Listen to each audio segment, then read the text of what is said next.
అష్టాంగేష్ని ఈశ్వరికి సర్వభూతానాంతాచేవాడట. ఈ నరకాసురుడు భూదేవి కుమారుడు అనేకమైనటువంటి అతీత శక్తులు సాధించాలని తపనతో ఘోర తపస్సు చేశాడట. అంటే మొత్తం ఈ భూప్రపంచం మొత్తం కూడా నాకే సొంతం కావాలి అని చెప్పని అతీత శక్తి అని చెప్పని అనుకున్నాడు. తక్షణమే ఒక నిర్జన ప్రదేశానికి పోయి ఘోర తపస్సు చేయడం ప్రారంభించాడట. అతని ఘోర తపస్సుకు మెచ్చి భగవంతుడు ప్రత్యక్షమయ్యాడు.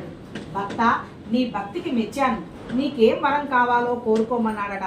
అప్పుడు ఆ అవకాశం కోసమే ఎదురు చూస్తున్న నరకాసురుడు, దేవా సర్వేశ్వర, అత్యంత తేజోబల సంపన్నుడు, నాకు అబలలైన స్త్రీల వలన కానీ ఎలాంటి అపాయం లేదు కదా స్వామి.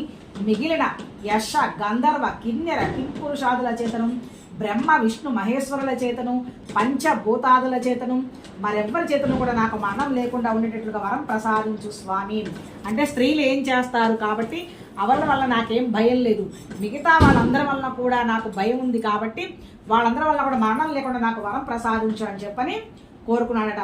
అప్పుడు భగవంతుడు ఏం చేశాడు, పరమావధి కనుక భక్తుల యొక్క కోరికలు తీర్చడమే భగవంతుని పరమావధి కనుక సరే అని చెప్పని వరం